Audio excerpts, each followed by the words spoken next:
Three leaders, Moshe, Aaron, and Miriam. Miriam was a leader of the women, but of the generation. In fact, the Ralbag says that's why Miriam had to die in the desert. She did nothing wrong. It was Moshe and Aaron who hit the rock. She died even before that story. Why didn't she go in? Right. The women went in. They didn't die because they didn't sin by the ego. So the Ralbag says that the generation, the sheep died in the desert, the shepherds can't go in. That was the and Miriam Moshe was considered a shepherd of the men as well. Wow. Yeah, the men. That's why just although the the women went in, she couldn't go in. She was a shepherd of the men.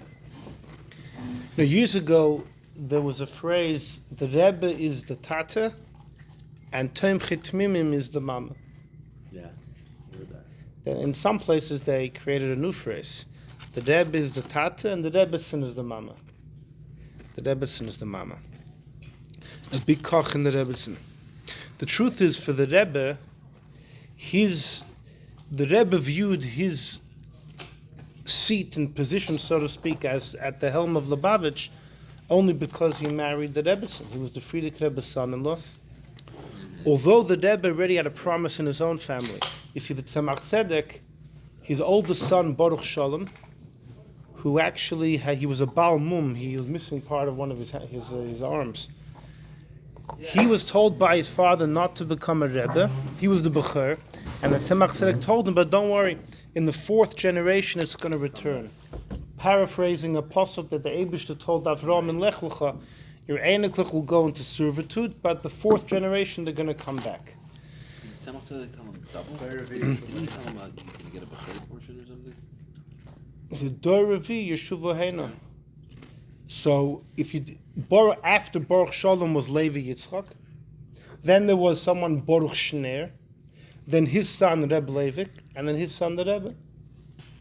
So, the Rebbe was entitled to the Rabbisteve, to the throne of Lubavitch from his father's side, but that's not how the Rebbe viewed it. The Rebbe was always about the Friedrich Rebbe, the Rebbe the Shver, the Rebbe the father-in-law. In fact, after the Rebbetzin passed away, the Rebbe asked the Rosh Yeshiva of 770, Rabbi Pekarsky, am I still halachically the Friedrich Rebbe's son-in-law? It was very important to him. He wanted a halachic psak from a Rav that you still consider the son-in-law. Wow. Rabbi Pekarsky, the Rosh Yeshiva of 770. What was the... He was a Polisher. Yeah, he found some. Yeah, of course. He said, he found that. He threw out some sources. He said, of course, he's still the son. But to the Rebbe, it was very important. Never wanted to lose that connection. Wow. There is an interesting story. One of the greatest. Tu Bruder? You're also on the. He's also on the. It was a walkie-talkie. I didn't know. It's a new thing. There has to be someone at the shiur in the voice. Yeah. Mendel's not here. This is where all the calls come to. All the calls that come to. Mendel is actually going.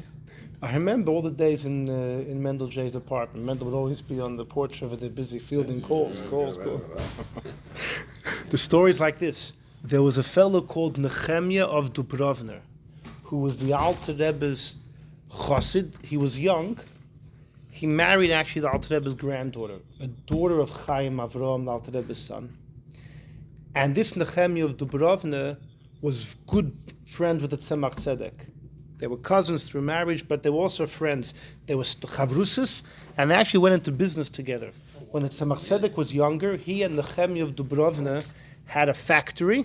I don't know what they manufactured, but one day they entered a heated debate in learning, and both of them forgot that there was some oven or a big cauldron that was boiling, and it was ignored. The whole thing boiled over. The whole factory burnt down. So the Tzemach Tzedek said, I don't think this partnership is going to work out. So what happened was, years later, when the Tzemach Tzedek became Rebbe, this Rebbe Nehemiah didn't travel to Lubavitch. Tzemach Tzedek was his friend, my Rebbe. The Alter Rebbe was my Rebbe, the Mitzvah Rebbe, so he was his friend. And this guy, by the way, was a massive, massive scholar. In fact, the Tzemach Tzedek said about him, Rabbi Isaac Homler was one of the big chassidim. The Tzemach Tzedek said Rabbi Isaac Homler in Nigla doesn't reach the heel of this Reb Nehemiah. Wow. Kabbalah was different, but in Nigla, Reb Nehemiah was the king. Anyhow, so one night Reb Nehemiah of Dubrovna has a dream. And it was the Alter Rebbe, if I'm not mistaken, it was the Alter Rebbe that came to him in a dream. And he said, why aren't you going to the Tzemach Tzedek? And the Alter Rebbe told him, the Rebbe today is Mendel, and so will be the Rebbe in the future. Mendel is the Rebbe today, and Mendel's going to be the Rebbe in the future. Wow. That was the story, and it was a bit of a mystery. It was a story back then. Yeah, 200 years ago. Wow. He said the story over. It was written down, yeah. People knew the story 200 years ago, and no one, it was a mystery. So he obviously went, after the Alter Rebbe told him in the dream, so he went to the Tzemach Tzedek. But it was a mystery what the Alter Rebbe meant. Mendel's the Rebbe today, and Mendel's going to be in the future. Wow. So after the Rebbe came Rebbe, the story, people put two and two together. It was incredible. That the future Rebbe, anyhow. Wow. So Al Kaponim, but to the Rebbe, all of these stories are very nice. His business being at the seat of Lubavitch was because he was the Frierdiker Rebbe's son-in-law, and he looked at himself just as a continuing the Frierdiker Rebbe's hard work. That's how. Anyhow, so it's Chof Beis Shevat, and the Rebbeson in many ways embodied the perfection of what a woman's character could and should be in the value in the eyes of the Torah. And we're going to see a little bit about women's wisdom. We're going to go on a bit of a journey. We begin with number one. Number one is a story. It's in Medrash Rabbah Shir HaShirim. I have to start with this story just to give you a bit of a perception on what women's wisdom is. Maise be'isha achas, there was a woman in Sidon. Shasa 10 years with her husband, Nebuch, no kids. And the halach is after 10 years you need a divorce. Yeah, that's the halacha. It's not obeyed today. It's not followed. But in strict halacha, that's if you go to Eretz Yisrael, the clock starts again. The end of the day, we don't follow this today. But back in the day, they did. So this couple came to Rabbi Shimon Bar Yochai. Bayon l'mishtavko dein min dein. They were seeking to part one from the other. So Amar Lohain, he said, Chayechon, I swear by your lives. Kashem sheniz davagtem zelazeh b'meichel b'mishta. When you got together, it was a big feast, it was a big wedding. So to the divorce should be a big celebration. Kach einatem misparshim al tech meichel b'mishta. You want a divorce? Fine. It needs to be a wedding celebration.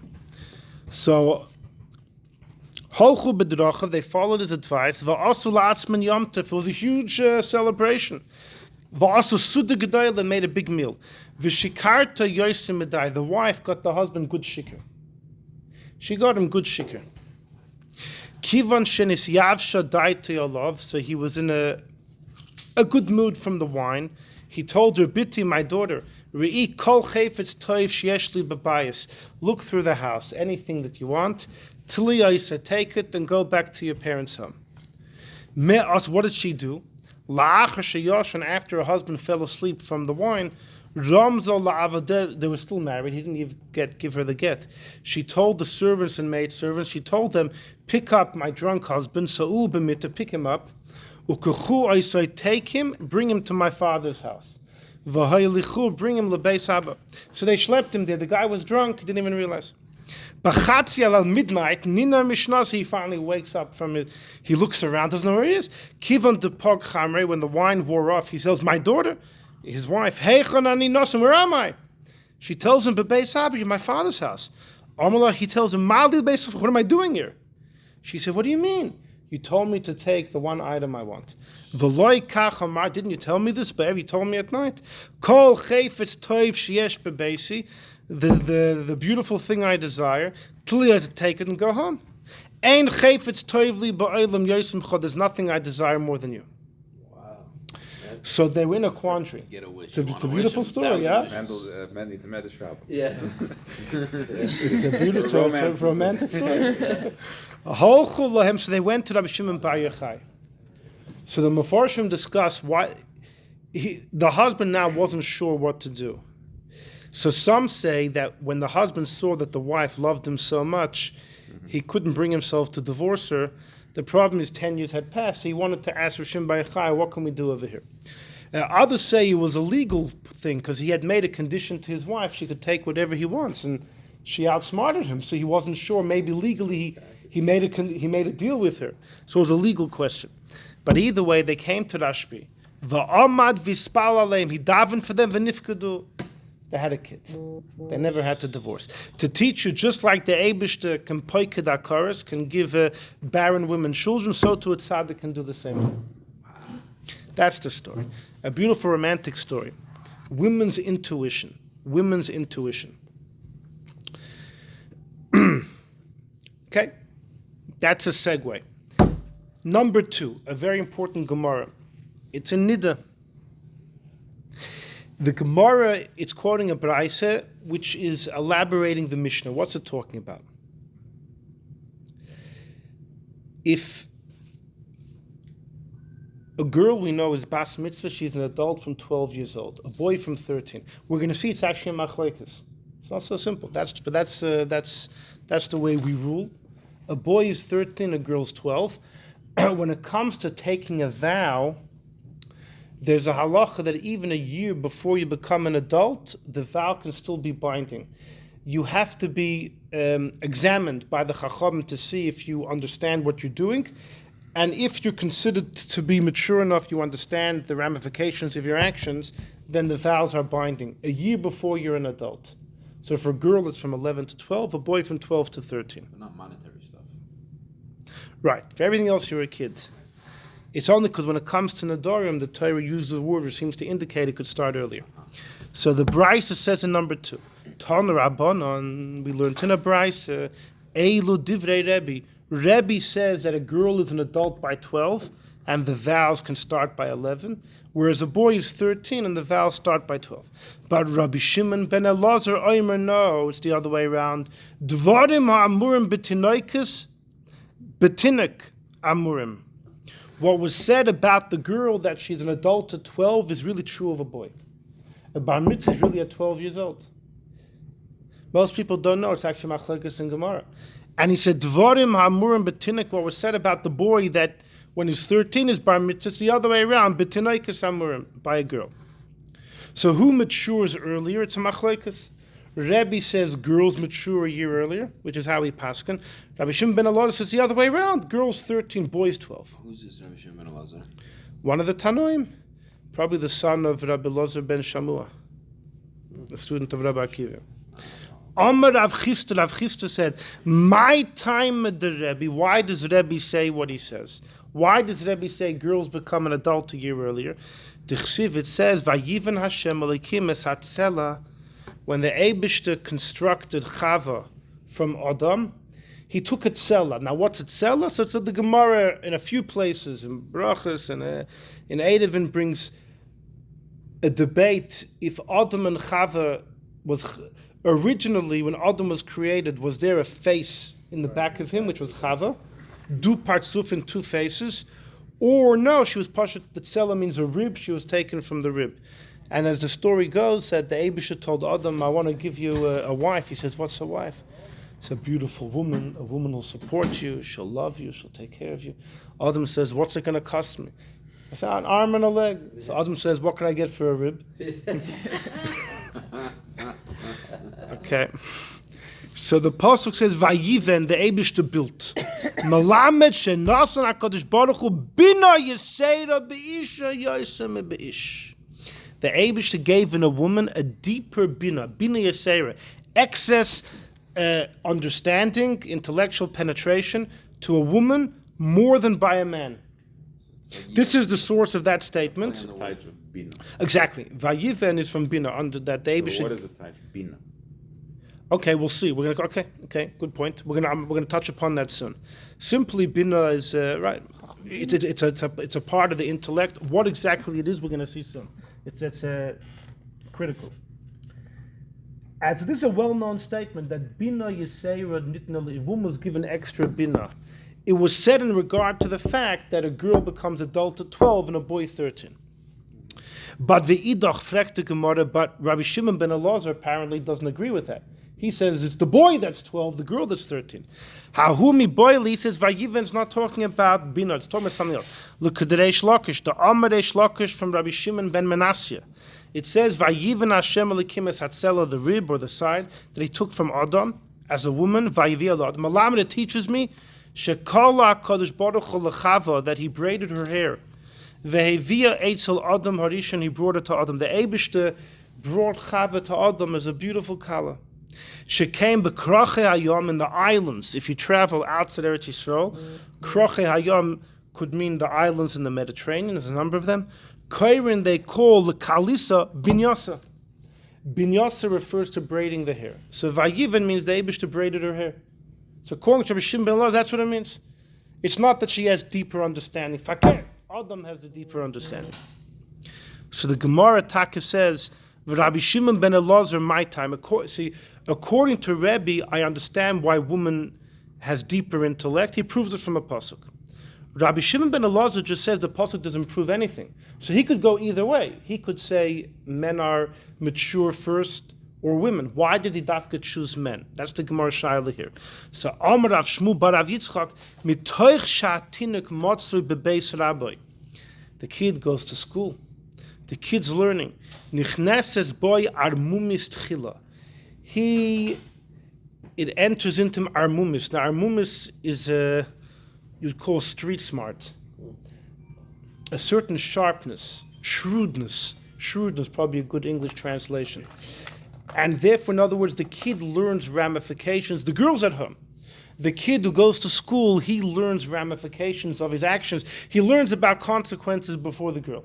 The girl's growing home with her mother, she's baking, she's sewing. The kid's getting whipped in school. The kid understands ramifications from his actions. So that's why he becomes mature a year earlier. So it's fascinating. It's actually a machlokes in Gemoroh. The halacha follows Rebbe. Nature and nurture. Rebbe's saying it's nature, and this opinion is saying it's nurture. Okay, fine. According to Shimon ben Elazar, in theory, it could have gone either way, or they could have been the same. Right. It should have been the same, maybe. But there's a reason why boys are earlier, because of their experience. According to Rebbe, naturally women mature quicker. Right. Now comes the Ritv number 3. Number 3 is the Ritv on that Gemorah in Nida, and he says Binah Yeseira, an extra measurement of Binah. He doesn't say what Binah means, but he says, what does Yeseira mean? Don't think she's smarter than the man. Pirish mimaheres. She's quicker to get whatever intellect she'll get. She gets it quicker than the man. She's mamaheres lahavin. She's quicker to intellectually mature. The Eloi, because if you don't say that, we generally say Nashim Da'atan Kalos, women, their mind can be swayed easily. What's he referring to? Look at number 5 for a second, on the left on the side. Number 5 on the left is in Kiddushin. The Mishnah says a man should not seclude himself with 2 women, but 2 men can seclude themselves with 1 woman. That's the Mishnah. Why? 2 men with 1 woman, each man is worried, if I'm going to do the Aveira, who said he's going to be in and on it too? You're embarrassed. You're ashamed. But if it's 1 man with 2 women, each of the women think the other one's going to go for it as well. So the Gemara says in number 5, my time, why can 1 man not be with 2 women? Tana Dvei Eliyahu, the Yeshiva Eliyahu taught, Hoyel sins v'nashim, women Da'atan Kalos aleihen. They have light das. Now what does das mean? Rashi there explains it means they're easy to be seduced. More than men. So it's also a well-known expression, women have light das. It's referring to being seduced into promiscuity. So going back to the Ritv number 3, the Ritv seems to be asking a shaila. You're telling me that women have a Binah Yeseira. On the other hand, you're telling me their das is weaker than that of a man. So how are you going to answer that? Whatever intellect the woman will get, she gets it quicker than the man. But then she's ADHD. So she matures earlier, so she's bas mitzvah at 12. She matures earlier. But ultimately, later in life, the man will outdo her in intellect. That's what the Ritv seems to... Because How do you get that from here? It seems like Da'atan Kalos is a different problem. No. Look at the Ritv. I'm reading this in the Ritv. Look at the Ritv number 3. He says Yeseira doesn't mean she's smarter. Right. It means she's quicker. And then he says the Eloi, because if you don't say this pshat, rather you say that she's actually smarter. Can't be. We know we say women Da'atan Kalos. But Da'atan Kalos doesn't mean not smarter. It means that they can be seduced easily. It doesn't mean you're not smart. Fair enough, you can say that. So but I I'm think saying he's what the just saying Meiri that means. You understand things quicker. That's what it says. No, but what's this Meharis the lahavin. Eloi? What's this the Eloi? Because generally we know that it's Nashim Da'atan Kalos. So So he's saying it doesn't mean that they're not smart to understand. They are smart to understand. no. smart and No. understanding, Why are you saying getting something Meharis? is not smart. Just say- Being smart You're is your getting it quick. ultimate. Smart is if you take Getting it to in the the point. numbers. Well, How what's do the you idea of the first word he says? Mahara, is quick. He's trying to get somewhere. Why doesn't the Ritv say Binah Yeseira? Women have greater chokhmah. Finished. Right. That's all he has to say. He's saying no. She's quicker because he's bothered by something. To reach there quicker. But it doesn't mean that in the end game she's taka smarter because we know women Da'atan Kalos. Now I know you're saying that who said Da'atan Kalos has to minimize. You're right, but Well, it this has to seems be to be what something this here. seems to be what the Ritv is saying. She reaches maturity quicker, but men surpass them later on. Later, exactly. That's a simple. That's how I understand the Ritv. Hold on. Look at number 4. Number 4 is from the Sefer Medrash Agada, which we've quoted from in the past. It says there, V'zel Shelo, Vayiven number 4, Melamed shenasan HaKadosh Baruch Hu bina l'nekei v'yosem and azocher. He says, like Rebbe, the Eibishter gave more bina to the female over the male. Avol, but hazocher, the male, la'achar shu gadol, once he does get older. V'yoytze l'chutz, he goes outside, he learns bina from people. Lekach, therefore, ha'ish kishu gadol, once the man is older, mevin yoysim and he outdoes the woman. So according to this Medrash Agada, it's very clear. You may dispute our reading in the Ritv, but we do have a support from this Medrash Agada. The Eibishter gave the woman more bina, but it means earlier on. But once the Zocher is out in the world, gets to know, gets to see things, he understands from the goings on of life. He gets a deeper understanding, and ultimately he has a greater bina than the woman. Not Okay. a greater bina, a greater not. See, No, he says, let's read the words. experience. Ha'ish kishu gadol once the man's older, from his experience, he has a deeper perception. Yeah. In other words, But certain naturally, advice. a woman has a bigger understanding. Yeah, Naturally. yeah. That Yeah. perception, understanding could be the same. It could be knowledge gained. It could be knowledge you're born with. Right. This is not exactly the same as the Ritv. Right, you would think she'd have the best of both worlds. If the woman would be outgoing, right. She loses it all. That's a It's god like of you're something going else. too fast. You're going too fast. Go to jail. Rashi's daughters had both here, according to this Medrash. They had the nurture, and they had the automatic nature that Like came. they and say, who was the first one to learn Chumash with Rashi? No, Rashi's father.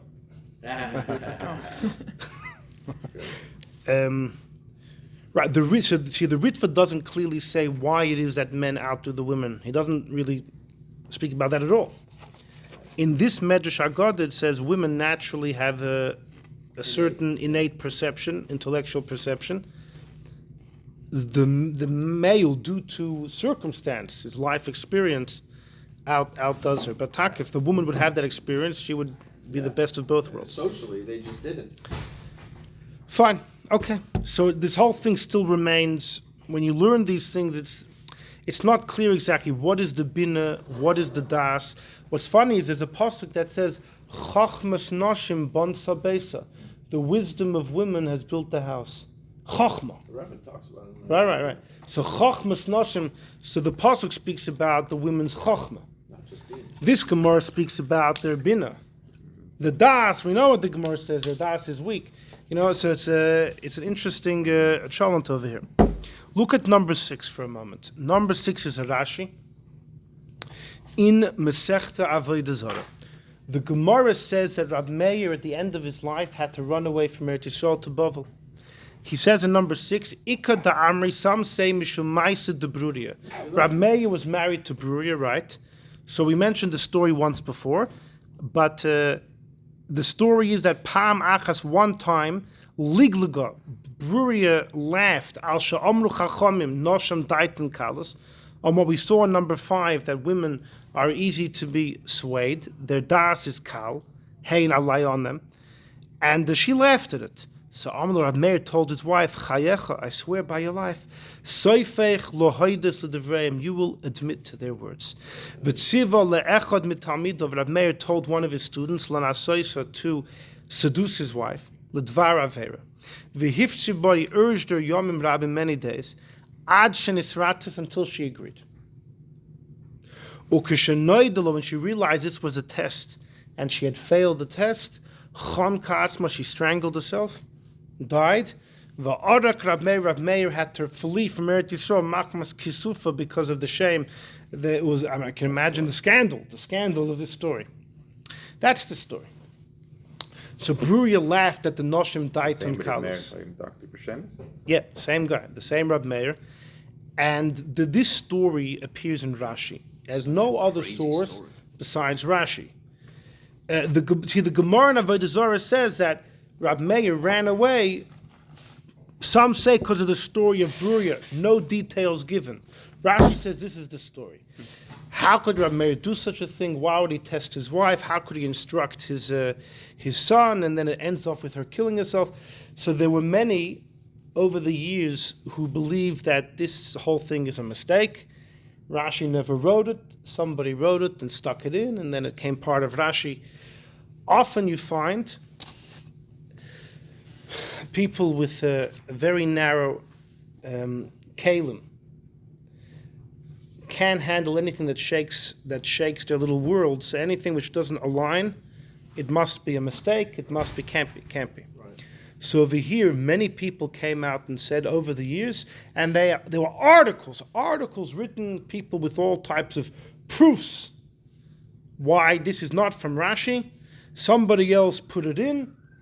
But isn't that the Gemoroh? The Gemoroh doesn't say what the story is. But that there was a story. Yeah. But this is story. How can you say the story? That say that but what are in reference to what do they say? Yeah, what's the? We don't know. The Gemoroh didn't reveal. That Rab Meir had to run from Yisrael to Bava. So there was something that happened. So yeah, but this is drastic conclusion to jump to. Okay. And. But his wife's name was Bruria. That's for sure. There's other stories for sure. Also, no? Yeah, we know a lot about her. So I'll tell you an interesting thing. There was a whole article written actually by from a Yid, and who this shattered his. He couldn't tolerate this episode at all. He wrote a whole article debunking the story. And what he didn't realize is that the Ramemi Panu, in one of his forum, discusses the story, and I have it here in number 7. Menachem Azari of Panu, who Rabbi Yankiv says was the king of Kabbalah, in the 1500s in Italy, he writes in number 7. Look, he writes in number 7. Bruria, Gilgul Bas Sheva. She had the soul of Bas Sheva, the mother of Shlomo. Now we know Bas Sheva hoysem alamedes l'Shlomo. Bas Sheva would teach her son Shlomo.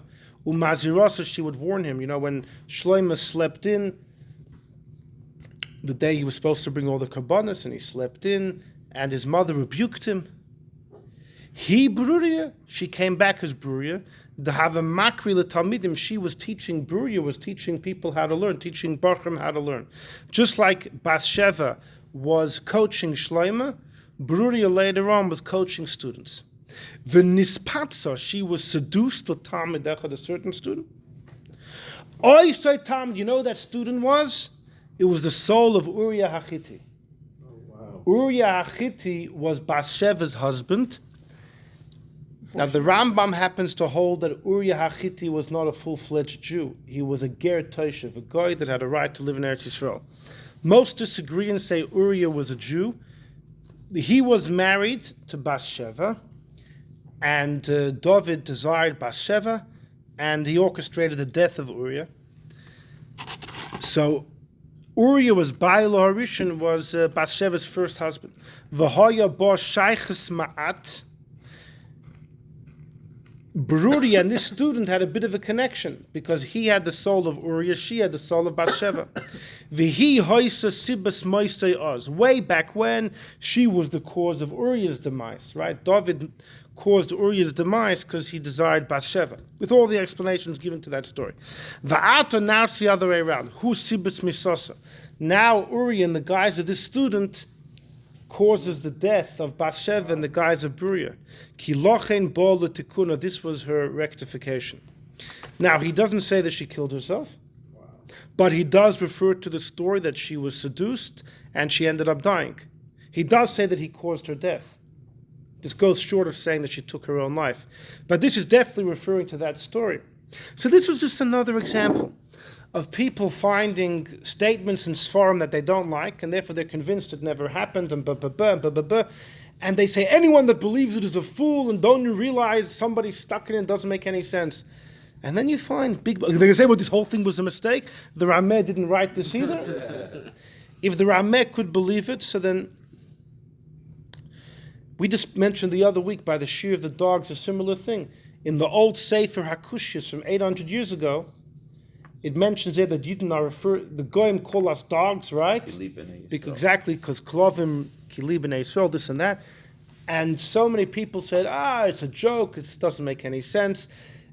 It must be that these manuscripts are not 800 years old and they're just a forgery.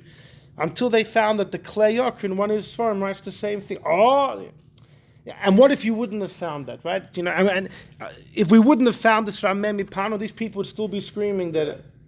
What right do they have that something that Rashi says can't be? And I've seen this happen again and again and again, and therefore to me, it's very clear that whenever you find something that really shakes the boat and rattles the box, you can't just be so quick to dismiss it. Well, as if we're supposed to fully understand everything that's happened and every tradition, every story that's occurred. Some things require explanation, but it doesn't mean it didn't happen. Anyhow, so you see that Bruria. Okay, that's a horrific story about Bruria. But to show her wisdom, look in number 8. This is a sad story.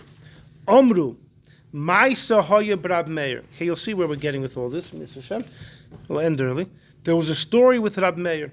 Hoya Yosher Beis HaMedrash. This is in a Medrash called Medrash Mishlei, or Medrash Shoichar Toiv. You have on Tilim, Medrash Tilim, on Mishlei, and on Shmuel. Some say it's really meant to only be Medrash Tilim, and the parts on Mishlei and Shmuel were of a different Medrash, and they were just all put together as a chalent. But either way, it's an old Medrash. Who wrote it? Don't know who the author is. But it's after the Gemoroh, because it's written about Rab Meir. Rab Meir was a Tana. So it could be the Gemoroh times, right? Yeah. It was probably compiled a bit later, but the materials compiled from could have been around from before. Even the times of the Mishnayos, lots of people had their own archives. The Medrash was before the Gemara. Depends which Medrash. Medrash Rabbah. Medrash Rabbah wasn't. At the beginning of the Gemara, some of it was written. Some believe like Dvarim. Some say Dvarim Rabbah came hundreds of years later. Gainim? Possibly. I mean, it's speculation. But some of them we know are from earlier. Pirkei Rabbi Lezer, Seder Olam, the Tanchum is an early Medrash. Or not least. Okay. Right, there's the Mechilta from Rashbi, the Mechilta of Rabbi Yishmael. Fine. Here's the story. Rab Meir Yosher Beis HaMedrash b'Shabbos. Rab Meir is sitting in Shul on Shabbos. B'Shas Mincha. V'doirish Rab Meir. It's Shabbos Mincha. Rab Meir is giving a drasha. He's standing from the podium of. He's giving a drasha. Nebuch Meiso Shnei Bonav. His 2 kids passed away. Ma'asim. What did their mother? What did Bruria do? Hinicha Shneim ala mitzvah. She put them both on a bed. Upirsa Sadna Leim. She spread a blanket on them. But Mitzvah Shabbos, Rab Meir came home from the Beis Medrash. He told his wife, "Where are the 2 boys?" So she told him, "The Beis Medrash halachu." They went to the Beis Medrash. He tells her, "I looked for them in the Beis Medrash, didn't see them." She changes the subject. She gives her a becher for Avdallah. Gives her some Diet Coke for Avdallah. Chazer v'amar, he says, "No, where are the 2 boys?" She tells him, "Palmim holcholem l'makoyim ploni." Sometimes they go to a certain place. I think they're coming back now. She gave him to eat, Malava Malka. After he bent, she told him, Rebbe, I have a question for you, she tells her husband. He says, what's your question? She says, Koydem hayoim, before today, a person came and gave me something to watch, a deposit. Now they want it back. Do I give it back or not? He says, my daughter, if someone has a pekadon, do they not have to return it to the owner? So she told him, if not for your opinion, I wouldn't return it. Wow. What did she do? She grabbed him by the hand. Tafasta biyoda, she grabbed her husband by the hand. Vehel sa'oisa, she took him up to that room. She brought him close to the bed and she picked up the quilt. And he saw the two boys lying in bed. Passed. He began to cry. He said, my child, my teacher, my teacher.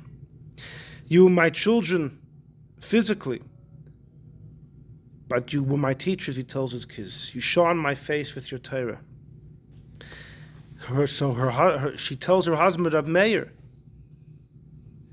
didn't you tell me that we have to return the pekadon to its master?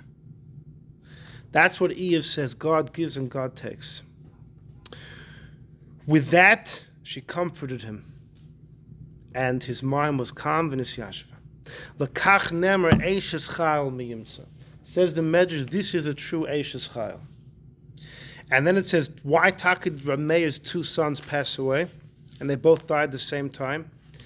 It's because they would leave the Beis Medrash and sit and eat. They walked out during the drasha for Kiddush Club. Hoyeregilun la'aniach Beis HaMedrash, they left and they would go sit and eat and drink. So the Medrash just throws that in as why they passed away. But this is the Medrash says this is Eishes Chayil. Eishes Chayil means a woman of valor. That she prepared him for this traumatic event. Yeah, the fact, and not that she was able, she knew what to tell him. That there's a similar story. It was a Rabbi Yochanan ben Zakkai lost a child, and all of his students came to comfort him. And each of them said, Aaron lost two of his kids, but ultimately he was consoled. And each of the students quoted some other story of someone having a tragedy, and then they recovered. And to each of his students, Rabbi Yochanan ben Zakkai said, you're pouring salt on the wound. Yeah. Until Rabbi Eliezer came, and he told his Rebbe that imagine somebody gave you a deposit, expensive jewelry, and while you're holding it, you're afraid it might get tainted. When you are able to return it in its pure form, and you give it back, you know you did your job as a shomer. That's what he told him. He said, you were able to give your child back to the Eibush as pure as he came. So Rabbi Yochanan told Rabbi Eliezer, finally someone's epis kazak. Yeah, get some zach. Yeah, you said something that comforted me. So she said a similar thing over here. So this is a case of Eishes Chayil, of it's a woman's, it's emotional, intellectual. You asked before what Binah is. You ever notice there are many stories about the Rabbeim that the Rebbe would tell a family that a certain piece of advice, and often it was the husband, the man of the house, that would have a shiloh and say, wait a second, doesn't make sense, are you sure the Rebbe said that, how could it work? And the woman is more often than not much quicker to accept. You have a kasha, it doesn't seem to bother her as much as it bothers the man. By the man, the rational element of things gets in the way of his amunah. And by the woman, it's not like that. They're so much quicker to believe, the classical image of a Baba crying over Tehillim, right? And the man is sitting and learning, breaking his head, and the woman seems to have an intuition with godliness, with trust, with belief, with the spiritual. So on the surface, you would say it's because a man has a stronger rational mind. Yeah. In other words, maybe the reason the logical questions don't bother the women that much is because they're not rationally oriented. In other words, it's a lack of conviction. Man has more brain power, and therefore it gets in the way. Comes Chassidus and says, no. There's something completely different going on over here. How was Adam created? How was Chava created? In the world, there are generally 4 categories of existence. There's doimim, right? There's earth, water, something which is lifeless, doesn't move on its own. There's tzoimeach, the vegetation. There's chai, and there's medaber. Those that can speak, have free will, have seichel. How was Adam created? The Eibishter formed his body from the offer from earth. It was from earth. Is the body. And then the Eibishter blows a soul into Adam's body. The difference between Adam's soul and his body, 2 different dimensions. One is the lowest of Gashmias, material, thick, coarse, and then he has an Neshama inside of him. So the man, his entire life, there's a battle. There's the material existence that we live in, right? That we perceive, we feel, we touch, we know of.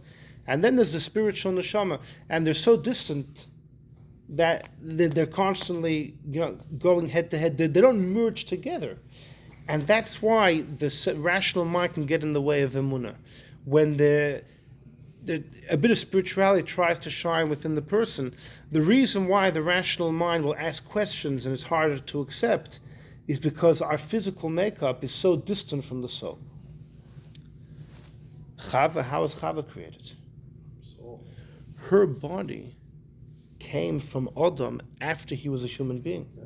Not just after he was a human being, after he had a neshama inside of him. Soul. Her body comes from Gashmis, which is already infused with Ruchnius. So the distance between her body and soul is so much closer. It's more than that. Even her Gashmis was created from his body, which already had a soul. Her Gashmis from the outset is that allows for an understanding, a feeling. It doesn't resist. It doesn't resist Ruchnius at all. So her entire neshama is not. There's no at odds. There's no conflict. There's no friction between the body and the soul. Your shot? No. No. Yeah. Says an upgraded It's based on her neshama too. creation. It's based on She's what? upgraded neshama too. It's by even. It's like upgraded body, upgraded neshama. Well, the neshama comes from a different darga. It comes from Malchus, which has its milus.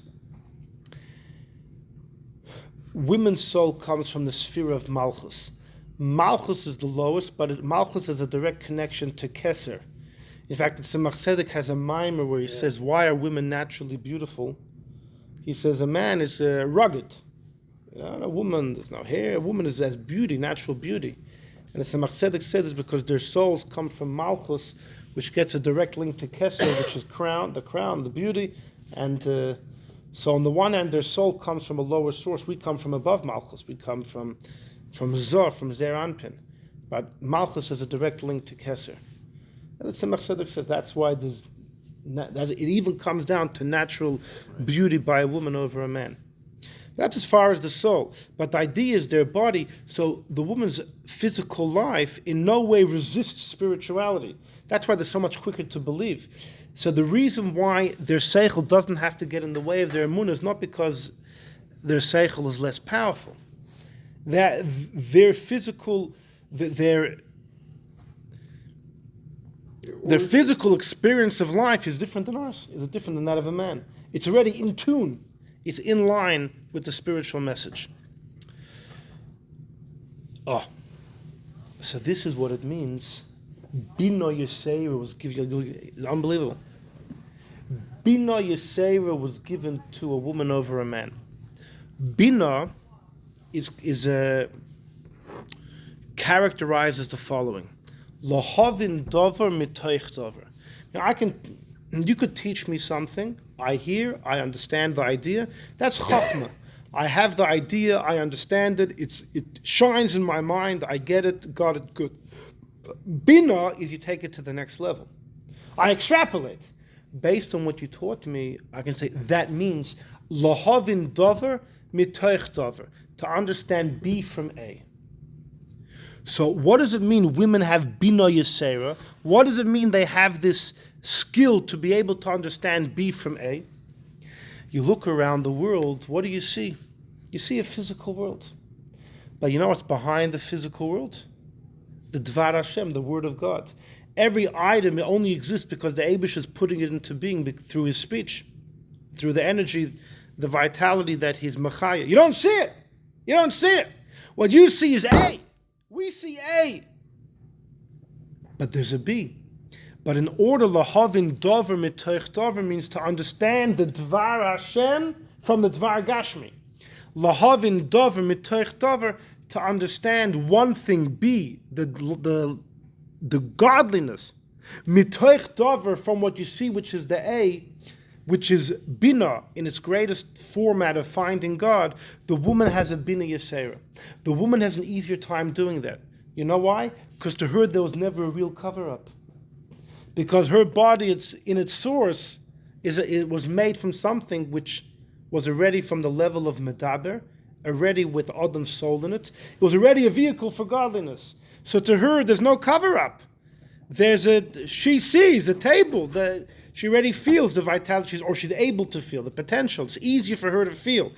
Not every woman feels this way, but she has the potential. It's easier for her to come in, to reveal this intuition of what's behind. Mashenkin, the man, is a much bigger struggle. Because the physical entity of man was made from earth. Earth. So when we see earth, we see earth. We got to learn chassidus. We got to train ourselves to see something, but it's not as natural. It's not as natural. This is like Basalagani, Yosef and his brothers. They couldn't conceptualize where Yosef was from because they just didn't see that he was from a higher level, so they couldn't reach. They wanted to be shepherds in the field, and they couldn't understand. That's what it says they didn't recognize Yosef. Yeah, that's why it says they didn't recognize Yosef. Not because there was a fault in them. They didn't have they didn't. Right. It was like men analogous right. to the men and the woman. Right, She had right. more. She came Yeah. So this is the idea. That's the Binah Yeseira, to understand one thing from another. The woman has a deeper level of it to perceive the Dvar Hashem from the Gashmias because of her makeup from the beginning of existence. Why is it that women don't have to do mitzvahs essay which are bound by time? Tefillin they don't have to do, tzitzis, kriyishma, shofar, lulav, all the things which are bound by time. Any mitzvahs essay bound by time, women are patur. There's some exceptions, and each exception has a reason. Matzah they have to eat, and kiddush they have to make. But generally, there's a rule bound by time mitzvahs they're patur. Now, where do we learn it from? So the Gemoroh and Kedushin, we have sources, because it says in V'hoyim Shemai, it says V'limadatem oisam es b'neichem. Torah you teach your sons. That's written next to the pasuk about tefillin. So that's a hekesh, a juxtaposition. That means tefillin is also only for your sons. It's not for women. We say in Rabbeinu Tam every day from the end of Parshas Boy, when you wear tefillin, L'man tiyeh Torah Hashem beficha. Tefillin is connected to the entire Torah. So which means that tefillin can be an example, a paradigm for all the other mitzvahs. Now we say, what, since women don't have to wear tefillin, they're patur from everything? Now that would be ludicrous. But tefillin is a unique mitzvah. It's a positive mitzvah bound by time. We don't wear Shabbos and Yom Tov. So any mitzvah similar to that, women will be patur. That's the mechanism how we learn it from. But what's the reason? What's the reason? Why taka women patur? So it's an interesting discussion. The Avudraham, the David Avudraham, who was a Spanish scholar in the 1200s, lived in Spain, and he wrote the Avudraham, which is a work. He touches a lot of ideas about davening. In fact, when the Rebbe Rashab was young and he wanted to learn the meaning of all the tefillahs, he studied heavily the works of the Avudraham. The Avudraham says like this: a woman at home, she needs to take care of the home, for the husband, for the kids. She's busy. She has a task to do. It's not that the woman's stuck at home. She has a task. She is there to make a beautiful environment, to make sure the husband is able to be the frum yid that he is and learns, and the fact that he can go to work and come back and have a frum, nice, safe, spiritually and physically safe place to be, and the kids can grow up and the Yiddishkeit should continue to the next generation. She's busy. She has to be on call. She's almost like an Hatzalah. She has to be on call any moment. She can't, the Abisha can't say 8:30 in the morning, you got to say Shema.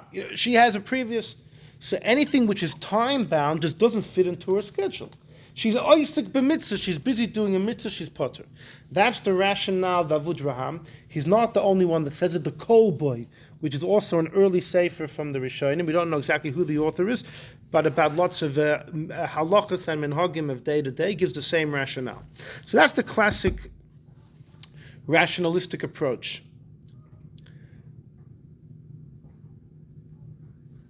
Reb Shamshon Rafal Hirsch, he was right in Germany.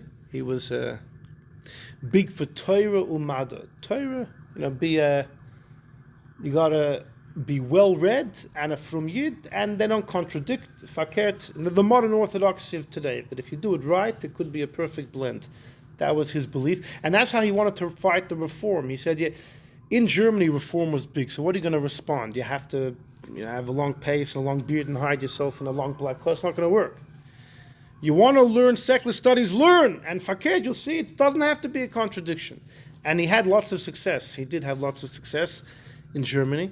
He says, what the difference of a man and woman is? He says, the man is constantly outside. His business, he's dealing with people, with goyim, the Welt.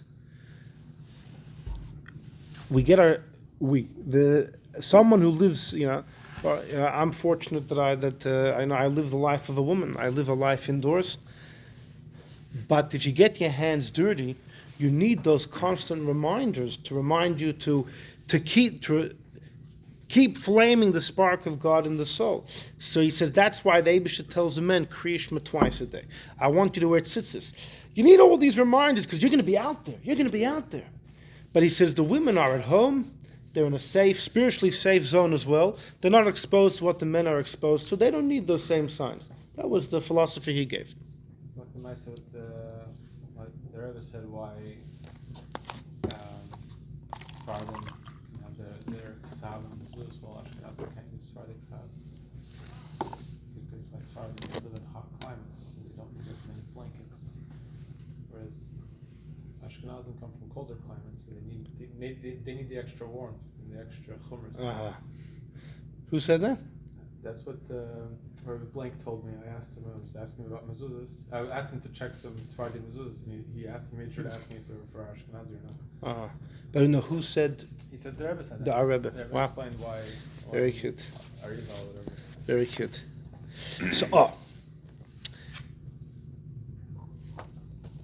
So there's another layer there. There's another layer. Every morning you make brachas. Shelo Asani goy, Shelo Asani aved, Shelo Asani Ishah. It's based on a Gemoroh in Menachos, Daf Mem Gimel. Well, what's that talking about? Why are you making these brachas every day? So the simple pshat is, the halachic explanation is, we're thanking the Eibishter that he's made us chayiv in so many mitzvahs. It's a pleasure, it's a privilege. It's a privilege, we're so proud. Eibishter, you didn't make us a goy has 7 mitzvahs. 6 or 10. Lo Asani Aved, an Eved Kanani, although he's mostly a Jew, he's quasi-Jew, mostly Jew, but he's only chayiv in the same mitzvahs as a woman, not more. An Eved Kanani is not wearing tefillin or tzitzis either. So thank you for not making me an Eved. And also, what? Less than a woman? Is generally chayiv the same as a woman. There might be a few that women are chayiv, but generally it's the same. And then we say, Shelo Asani Isha. Thank you, Eibusha, for not making me a woman. It sounds... discriminatory. Right? But what it means is, thank you for making me a man, that I'm chayiv in more mitzvahs for the opportunity to wear tefillin and tzitzis. That's the halachic explanation is, it's not that men are better than women. We're thanking the Eibusha for the opportunity to do more mitzvahs. Had I been a woman, I wouldn't be chayiv in this and this. And you know what? If someone's a kohen, they could make Shelo Asani Yisrael. In theory, they don't make such a bracha, but for the same token, and you know what? I wouldn't be offended. Or maybe I would. But In theory, Shelo Asani So Yisrael. say that maybe a Lubavitch chassid. Oh, Yeah. by the way, the Taz asks, why don't we just make a positive bracha? Thank you for making me a Jew. What's all this negative? Asani Kirtzono. We'll get to women in a second. So he says, the Taz says, the Gemoroh in Eruvin says, Beis Shammai and Beis Hillel had a debate for 3 years, a 3 years debate. What's better for a person? To have been born or never to have been born? Beis Shammai says you're better off not being born. Because we all mess up. Beis Hillel said, no, it's better to be born. For 3 years they argued, until Beis Hillel said, you know what? You're right. After 3 years he gave in, you know what? You're right. Better not. So the Taz says, so therefore you can't say, Abisha, thank you for making me a Jew. Better not to be here. So we only bench Abishta. Once you're here, once I'm here, thank you for not doing this, thank you for not doing that. But to say, exactly, to What do say, you mean the maskana is better, you shouldn't be born? that was the maskana. At least they got Gemoroh. Yeah, it's a Gemoroh in Eruvin, yeah. So Tosfos says it's talking about, if someone's a tzaddik, then it's better to be born. In other words, whether it was better or not is judged at the end of your life. You know, when all the deeds are measured. Okay. I'll go to share on that one. Listen, hold on. The Chassidus talks a lot about it, because ultimately, even if someone does more averis than mitzvahs, it's still better to be born, because the power that a mitzvah accomplishes is much greater. Right, even for one thing. Right. That doesn't mean you do averis the whole 70 years. In other, even if... What? Hypothetically. Yeah, it does require explanation. But Al Kaponim, the Taz says, based on that Gemara, that's why you don't say, Abish, thank you for putting me here. Because really, it's better not to be here. Once I'm here, thank you for not Abish. What do women do? Women can't make a bracha Shelo Asani Ishah. It's not true. So what do? So some of them just don't make that last bracha at all. In fact, that's the minig of Lubavitch today, is not to make any bracha there at all. If you look in the Alter Rebbe Shulchan Aruch, though, he brings another option. Sheasani Kirtzono. That the woman says that, thank you, Eibishter, for making me as he desired. We say, thank you for not making me a woman. The woman says, thank you, Eibishter, for making me as you desired. And the Alter Rebbe explains, the halachic explanation is, it's as if she's matzdik sadin. Something bad happens to you, and you, it's like dayan ha'emes. It's almost like she's making that bracha. You've made me as you desire. I would have been better off being a man, but you made me as you desire. We just learned the Binah Yeseira and the reason why they're patur is because it's a mitzvah. Hold on. Two things. First of all, I'm gonna answer that in just a second. Saying Shelo Asani Ishah, there's the same obligation between. No, men's chayiv and tefillin and tzitzis. No, why the Ishah woman versus does. Eved? And why No, so that the woman Gemara saying asks that. Shelo The Asani? answer is because an Eved has a woman is much more chashuv than an Eved. Right. So the Chashuv or mitzvah. No, Bechlal, even amongst the two, Eved's not even a full Jew. The Gemara says, and the Rambam say, an Eved Kanani is not a guy, not yet a full Jew. I mean, not even a full human. No, Eved Kanani, what is it? It's better than a guy. Why is not a full What human? happens if the Adam kills him? What if an Adam kills a guy? The Eved Kanani, if a regular Jew kills someone else's Eved Kanani, you're chayiv, it's murder, capital punishment. If the master happens to kill him and the 24 hours, he lasts 24 hours, one case. But generally, Stam killing an Eved Kanani is a capital crime. So, some say Asani Kirtzono. There's another version where the woman says, Shelo Asani Beheima. She did not make me an animal. That's the next level. Where does that come from? I'll tell you where it comes from. The Trumas Hadeshen. He lived in the early 1400s, big Rav in Germany, Austria. Yisrael Isolan was his name. He had a student who wrote a sefer Leket Yosher, which is recording all the minhagim of his Rebbe, like the first, everything he saw his Rebbe do, like a real Chassidish sefer, over 600 years ago. Everything. And he says like this. He says that my Rebbe, the Trumas Hadeshen, says a woman should say Shelo Asani Beheima. Well, once you say Lo Asani Beheima, it includes that. So thank you for not making me into a Plant. into The whole idea a is mitzvahs. into a sunflower. The whole idea- Hold on. Yeah, not a behemoth. I'm chayiv in mitzvahs. So the Leket Yosher says, I heard a woman say that she makes a bracha Sheasani Kirtzono, and I thought that's an interesting one. And I mentioned it to my Rebbe, and my Rebbe said no such bracha. And my Rebbe told me that his mother every morning says Shelo Asani Beheima, and that's what you do. That's what you do. So there were two customs, either Shelo Asani Beheima or Sheasani Kirtzono. You can imagine Shelo Asani Beheima is not a very popular bracha. On the other hand, and in fact, right, exactly, maybe I'm a Beheima. Right. No, it's No, tzaddik should say that. I remember the Rabbi Shachat's brother in California screaming, if you get up in the summer and you put on jeans and a t-shirt, before you make the bracha Shelo Asani Go, you ask a Rav if you're allowed to make that bracha. Because by the Barditchever, by the way, the Barditchever one morning woke up. So he comes to shul in the morning, and he went to the Amud, and he would say brachas out loud, like the minhag was, and he's making the brachas, and he skips out the bracha Shelo Asani Go. So someone says, "Oh, you missed the bracha." He says, "No, I made it this morning. It is the morning. It's 6 in the morning." He says, "No. When I woke up this morning, I looked at myself and I said, what a putz! I'm so full of it." And I started feeling really, really down that I've nothing to me. I have no merits or anything. And all of a sudden, it dawned on me: I have nothing to me, and I'm full of it. But I'm not a guy. I'm a yid. And that no one can take away from me. And I was so excited, I got up and I made the bracha Shelo Asani Goy. So when he came to shul, he had to skip the bracha, he made it already.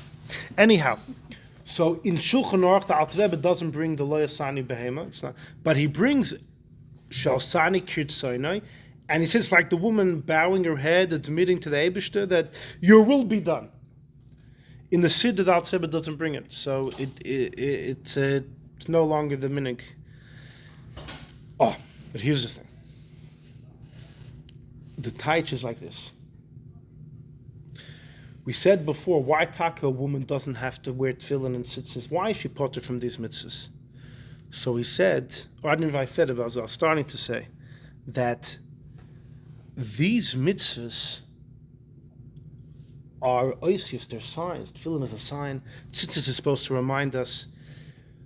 The woman's soul, because she's more in tune with her spirituality, could be explained from a very fabric of creation, she doesn't need all of these signs and reminders. She doesn't need them. It's the man who needs to ingrain these messages into his mind, because our physical experience of life is the earth and very far from the spirituality. So we have to work on ourselves to bring these ideas home. The woman doesn't need it. She doesn't need it. She doesn't need. All mitzvahs are bound by time, as if the Eibush is saying, every so often you need a wake-up call. That's what they are. That's why not every moment, but in the morning, evening, here, there, these mitzvahs are wake-up reminders. The woman doesn't need it. So therefore, when the woman makes a bracha in the morning, I'm not a goy, I'm chayiv in mitzvahs. I'm not an eved. She gets to the last bracha. So we say, thank you Hashem, we're not a woman. I'm a man, so I wear tzitzis and tefillin. The woman says, hold on, the woman says, Eibishter, you made me Kirtzono. You know what that means? You made me fitting with your will. I am in tune with your will. Not that you made me the way I am and that's what you wanted. You made me in tune with your ratzon. So I don't need to do those mitzvahs. Back to that sensitivity. The bracha we make is, Eibishter, you made us into a man, so we're grub. Thank you for not making us a woman. Now that we're a man, and we have the disadvantage of being grub, but it comes with a perk, we get all these mitzvahs. The woman says, Eibishter, you made me Kirtzono. I don't need those mitzvahs. You made me in line with your will. You made me Kirtzono, fitting in line with your will. Because my entire being was made from Adam's body after the soul was in there, right? Isn't it a higher level then? Yeah.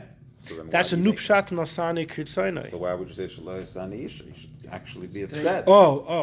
On the flip You side, should say Sheasani. take it back to We- the other side. hold on. From a man's perspective, You it's can a complain a positive whole way. day that you're not a woman, but there is an element of praise because there's a perk. I do that We for get Yossi. certain mitzvahs. A perk I is we asked get that certain question for mitzvahs. Yossi. But it's today's Tanya. Because ultimately, a man, why is he saying it?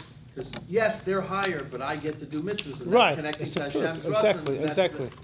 But Each one has a no, benefit. the deeper pshat is men- Asani Kirtzono is anyhow. Yes, that's right. It's beautiful. Let's just. I'm going to show a couple things, couple very interesting things. Number 10. Number 10 is a very important piece of Gemoroh. Rav says, "Kol hahoylech b'atzas ishto." We'll do this quick. Anyone that walks in the advice of his wife goes to the hot place, goes to Gehenna. We learned it out from Chof that Chof followed the wife of Izevel, and it's all because he followed his wife. The same Menach was Right, Amoris, because he walked after his wife. Right. Rav Papa told Abaya, wait a second. Don't people say, there's an expression, Itzach gutza, if your wife is short, gochin, lean down, v'tilchashla, and whisper in her ear. There's an expression, if your wife is short, lean down and talk to her. Meaning you should always discuss and get her advice. So what does Rav mean? You shouldn't follow your wife's advice. You're supposed to discuss with her. So the Gemara gives two answers. This is a Gemara in Bava Ben Buta. Loi kasha, no. Ha b'mili da alma, ha b'mili da beisa. In household matters, you talk through your wife. But in worldly matters, outside the home, don't follow your wife's advice. That's answer number one. Lishnachmina, answer number two is no. Ha b'mili da shmaya, ha b'mili da alma. Even in worldly matters, follow your wife. In heavenly matters, don't. When Yisrael Salanter got married, he told his wife, he quoted this Gemoroh, all earthly ideas, all earthly issues, your call. Heavenly issues is my call. The problem is he never let her decide anything. What the kids were going to eat for supper, he used to make the call. So she said, what happened? He said, every single thing is a heavenly issue. There is no... What the kids eat for supper is Nageya. It's Nageya their health, it's Nageya how strong they'll be tomorrow, if they're going to get up and daven, and everything is heavenly. So he took over everything in the house. So this Gemara says when it comes to heavenly things, you shouldn't follow your wife. So there's a Maharal in number 11. We're coming to Purim, so it's an interesting Maharal. The Maharal in number 11 is in his Sefer Or Chodosh. It's his Sefer on Megillah. The Maharal has a kasha. Haman calls two meetings with his family and his wife and his friends. One of them was right after the first meal he had with Achashverosh and Esther, and he was boasting the whole world was his, except for the fact that that Mordechai wouldn't prostrate himself. So he has this meeting, and Zeresh is mentioned first before his Chachamim. And Zeresh says, build a gallows and everything. He builds the gallows. He comes that late that night to Achashverosh's room to get permission to hang Mordechai. And Achashverosh twists the whole story. I want you to take Mordechai through the streets. And after that story, Haman goes back home, and he has another meeting. But this time, the Chacham are mentioned before Zeresh. Right. So why in the first meeting is Zeresh mentioned first, and the second meeting she's mentioned last? Rashi says no. Why? Because when it came to trying to hurt the Jews, she was ahead of the game. But when he started losing, she took the back seat. Look at the Maharal in number 11. He says, Umuki la belishna basra. He says, he quotes the Gemoroh of number 10. He says, the Gemoroh's conclusion is, Dafka b'mili da'alma. When it comes to earthly things, take your wife's advice. Not mili d'shmayo. Pirish zeh, ki adover shur sichli, yesh l'noshim seichel tov. When it comes to an intellectual problem, the women are up to the task. Avoloi b'mili d'shmaya, not by heavenly things. Because l'mili d'shmaya tzorach seichel eliki. Here he's throwing everything we said on its face. Here he says, when it comes to heavenly things, you need godly understanding. Women don't have that because Ishah noitel achumri. a woman leans towards the grobkeit, to physicality. Opposite to what we've said. Ulekach, but he says, when by the first meeting, what do I do with Mordechai? It was a practical meeting. He needed some practical advice. Ha'isha kademes taka Zeresh was first. Kidover is not seichel eliki. Heim roim is hakar of Yosher. The woman could see, what's more practical.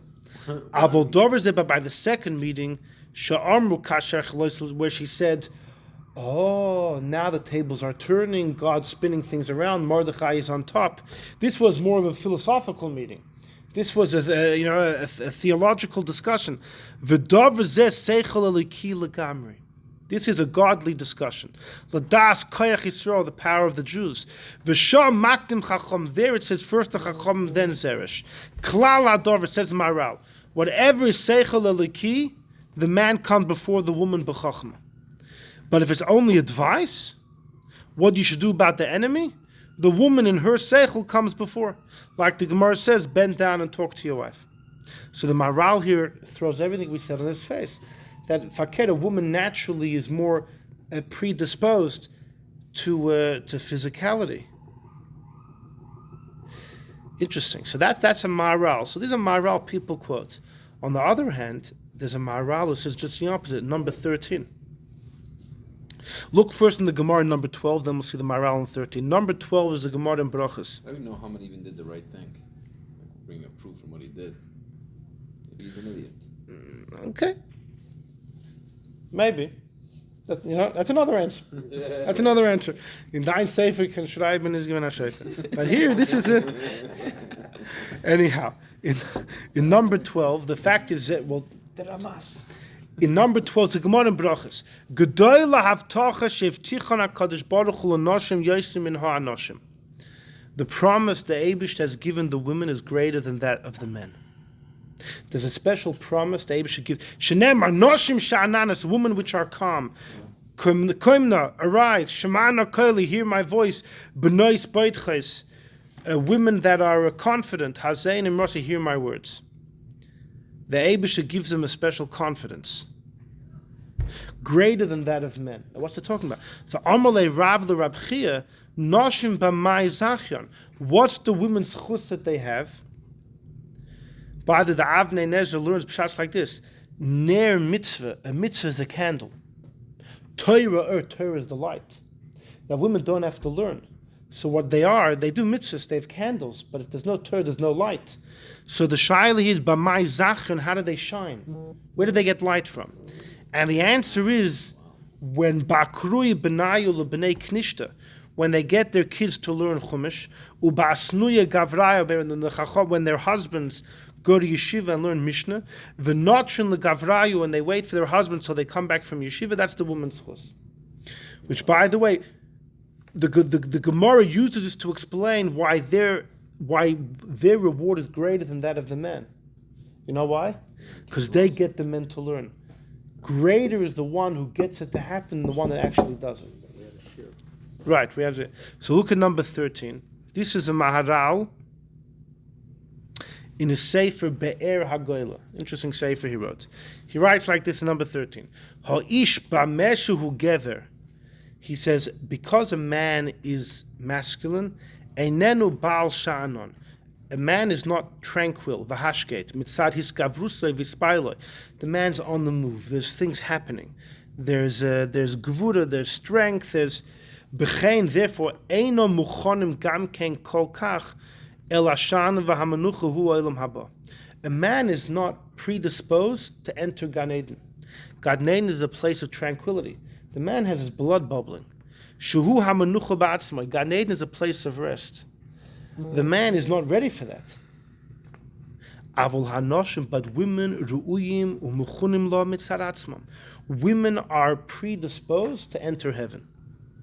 She'einam b'nei pu'ula v'hisoidim sad etzem b'riusam. From their very creation, from their very existence, their blood isn't boiling. Yeah, their blood definitely could boil, but calmer, more relaxed, softer. The fichach, therefore, gedoyla havtocha, the Eibush promises them more than the men. Mitzad hashanan v'shalva sherheima muchonim loy, because what that means is they're already predisposed. They're in perfect harmony with the peace of Gan Eden. That's the chelik of women, and they're more ru'uyis more, and therefore they don't have to learn. That's why they don't have to learn Torah. And people understand that this Maharal is another reason why they don't have to do mitzvahs aseh, which are bound by time. They don't need, their soul is already, they don't need that perfection. Ubamat hasu, right, which makes it a big contradiction between the Maharal. Ubamat hasiyuah shemasayim the Torah, the little help they give to their kids and their husband, their schorim is gadol ma'od, because they're already muchen, they're already in tune to that tranquility of Gan Eden. The chol amuchim l'dover, anyone that's already predisposed, then benakol, it's very simple to get there. But man, no boy, we're in no condition at all. There is no similarity between our nature and Gan Eden. So tzrichim mitzad zeh to be amul and terech b'Torah. Mibli manoich lailav, man has to learn day and night, to toil and break ourselves and soften the crust on the person. So here's the thing: people understand. The Maharal is talking about Torah. People quote this Maharal for all mitzvahs bound by time, which would mean that the Maharal is going with the idea that women are more in tune towards spirituality. They don't need to hammer out. They're not as coarse. Yet in number 11, he says, "Faket, the woman is more predisposed to chumrius." He says that clearly. So how do you? So apparently there's. Apparently, it's not a contradiction. How so? I don't know. Something to think about. Women are bipolar in general, or at least have some sort of, their emotions or their hormones, all that type of stuff. They go from one end of the world to the other end of the world. So sometimes they can be like number 11. Sometimes they can be like number 13. Depends on the weather. There are. Some have noted that men often find friends and people that have just similar interests to them. But by women, their friends need to be those that have a similar outlook at life, think a similar way, feel a similar way. The emotions are much more expressive, whereas the man is so much more connected to Gashmis. As long as there's a bit of Gashmis that we see eye to eye on, that's enough to make a link. But for the woman, there's no such thing. I don't know, do you find that to be the case? As long as we follow the same football Lav davka. Right, exactly. Let's go have a beer together. The Gemoroh in the Dorm is a cute story about the Pshittas. It's actually a great story. It's along the lines we're talking about a woman's simplicity. But here the simplicity is... you'll see the story, you'll judge for yourself. Hahu, number 9. Hahu bar Bavel de Solak la'ara de Yisrael. There was a man from Bavel went to Eretz Yisrael. Nosiv Itza married, so he's from Bavel, marries a woman in Eretz Yisrael. Armala, he tells her, Bashili li trei talfi, make me 2 lentils. He probably said a couple of lentils. So what did she do? She made him 2 lentils. Bashili li trei talfi, she made him 2. Rasachala, he's angry. So the Mahara, the next day for supper, he says, Bashili li griva. Griva is a very large amount. Now he was just saying that compared to yesterday, maybe make a little more. She cooked the entire thing, a huge pot. She bashila le griva. She cooked that huge amount. But some point out here, it doesn't say he got angry. So the first night she didn't make him enough food. The man was hungry. When the husband's hungry, he's angry. Here he had plenty of food. He wasn't angry. He was just annoyed. Armala, so he tells her, Zili aisili trei butsini. Bring me 2 butsini. Now, butsini can mean a candle. It could also mean like a melon. He wanted melon. Ozlas, she went. Aisile trei shragi. She brought 2 candles. So Armala, he told her, what are the candles for? Zili tarios, and break them al reisha debava, on the head of the gate. That meant in the front of the house, break them on the lintel as you walk in. Bava means a gate. She thought it meant Bava Ben Buta, who was a Tana. So Hava Yosef, Bava Ben Buta was sitting above on the gate of the shul, and he was judging a case. Ozlas, she went, and she broke the candles on his head. V'tavras Yosin, she broke the candles al Reishai on his head.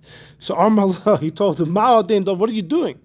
So Amr, she said, Kach Sivani Bali, this is my husband said. So Amr said, Ata Sisrut Son Bailich, you did the will of your husband. The Eibush will bring forth from you two people like Bava Ben Buta. So this story is quoted, people quoted that Baba was honoring her simplicity. Now, this isn't a case about Amun and the Eibush. This is a simple woman who took her husband's Binah Yeseira.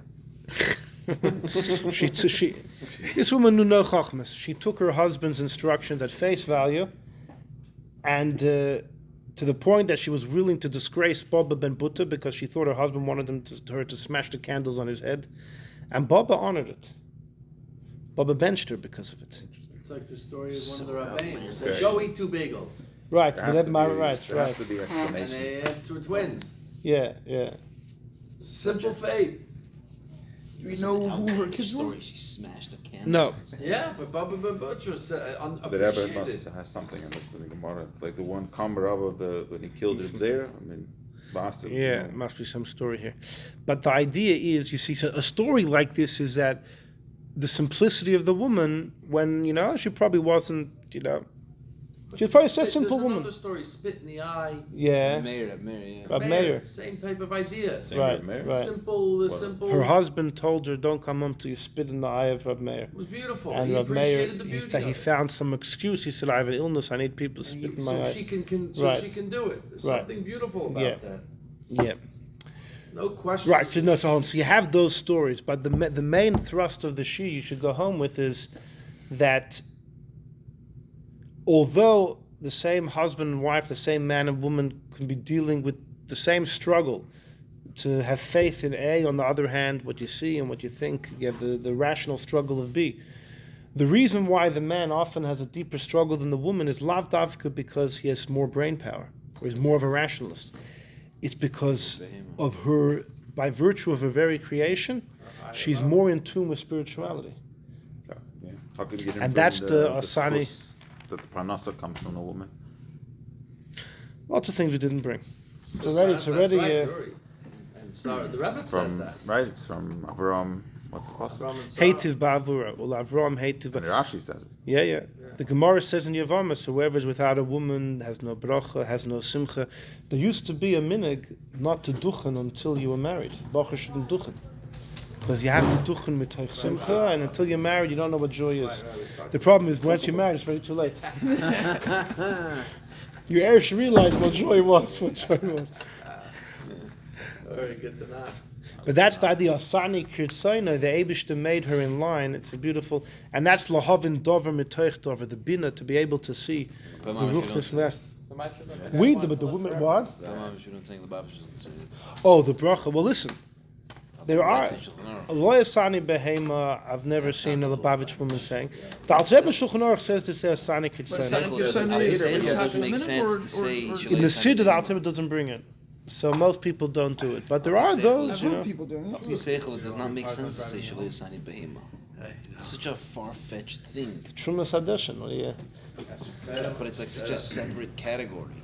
Meaning, like, you're going normally instead of going, okay, Why? because you're already a human. You can't say thank you for not making. The animal says Thank you. Sheasani Esav. No, you can't say thank you for not making me an animal. I'm already a human. You already made me like this. I didn't ask to be here, right? You already know what the maskana was that it's better we shouldn't be born. You already stuck me here. I'm not gonna say thank you. You didn't make me a beheima. You made me a human. Thank you. You didn't make me a guy, so I have some more mitzvahs. That's a good thing. Okay, thank you. You didn't make me a woman. Beheima. You make me. Like, Gilgul. Avudraham, if you made me a beheima, that's By even better. You gilgul. should have made me a beheima because then I don't have free choice. And then According to forget the- the whole according to thing. the The simple whole You'd life. rather be an animal. You'd rather be an animal. That's According to the the simple same thinking, thing we like should Beis say says that Sheasani Kiddush or Shaitan, no? Beheima is like Shalei Nivra. For the soul, very painful to be an animal. Very painful for the Not soul. every animal has a soul. Most of them are just behemoths. If your soul would be in an animal, it's very painful. Then it's horrible. You know the story with the guy who wanted to live Hasn't know you. forever? No, no. This? Came to the rabbi, he says, Rabbi, I want to live forever. So the rabbi's like, okay, One of my we'll get cousins married. only drinks this one We'll because get that married, hasn't live known you. forever. He says, no, but you won't want to anymore. You.